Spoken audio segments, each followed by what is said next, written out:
Seberapa familiar atau seberapa sering kalian dengar kata personal development? Kalau kalian sudah ngikutin channelnya cukup lama, mungkin kalian sudah ngerti ya apa artinya. Tapi tahu nggak sih kalau personal development itu sebenarnya punya 5 area yang bisa kalian kembangkan? Di video ini kita akan mempelajari apa aja 5 area itu. Tapi sebelum mulai jangan lupa subscribe dan nyalain loncengnya supaya kalian nggak ketinggalan video-video baru, supaya kalian bisa mengembangkan diri ke versi terbaik kalian. Seperti biasa, tonton video ini sampai habis supaya kalian bisa mendapatkan keseluruhan ilmunya.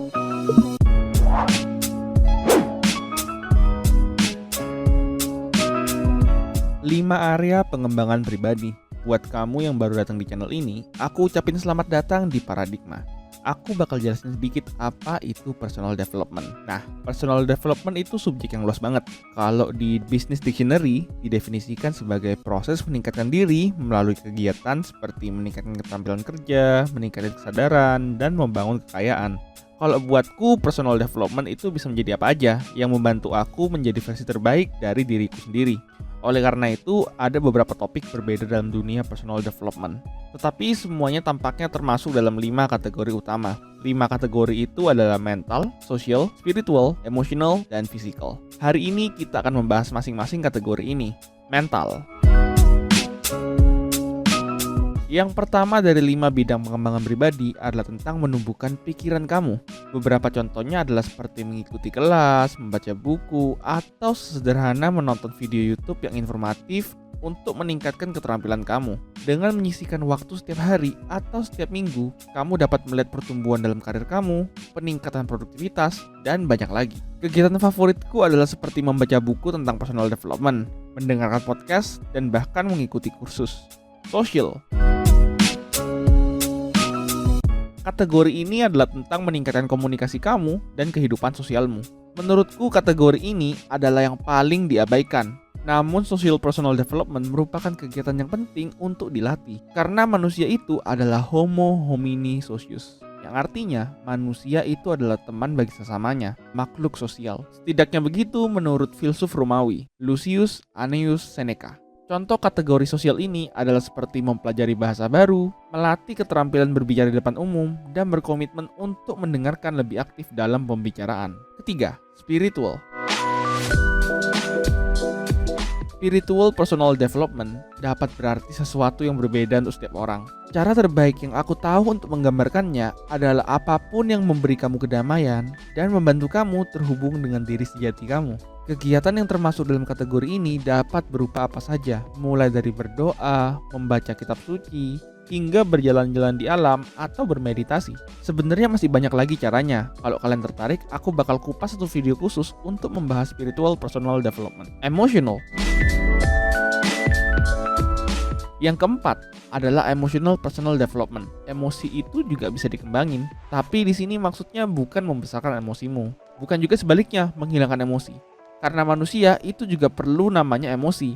Tapi justru di sini adalah gimana caranya mengontrol emosi yang keluar, karena bisa mudah untuk menghilangkannya. Nah, paralis perlu disadari bahwa menahan dan melepaskan emosi bukan perilaku yang sehat. Kenyataannya adalah bahwa menahan emosimu hanya akan memperburuknya saat emosi itu akhirnya keluar. Bahkan zaman sekarang, di beberapa perusahaan atau tempat kerja, mereka gak hanya mengetes IQ-mu, tapi mereka juga mengetes EQ-mu. Ini menandakan bahwa emotional personal development itu juga penting. Beberapa contoh yang dapat kamu lakukan di sini adalah seperti membuat jurnal, melacak suasana hati kamu, berbicara dengan teman, atau bahkan dengan konselor. Physical.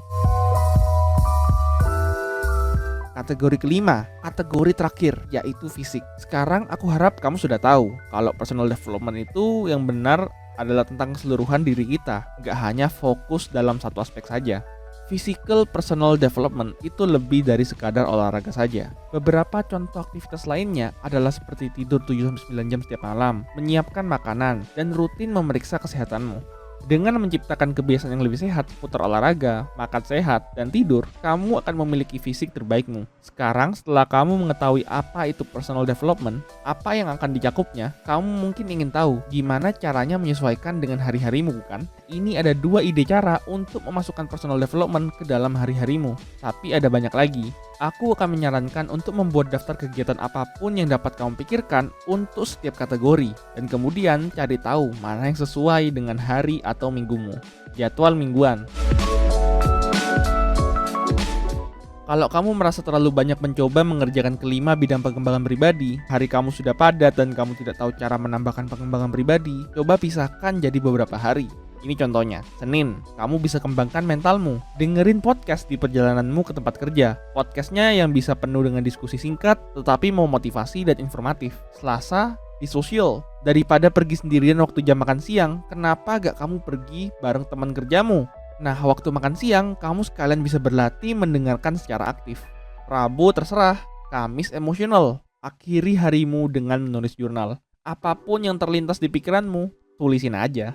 Jumat mungkin fisikal. Ketika kamu sibuk, mungkin kamu bisa gabungkan dengan kegiatan sehari-harimu, seperti pergi ke tempat kerja dengan naik sepeda, atau jalan kaki di sore hari ketika sedang mendengarkan podcast.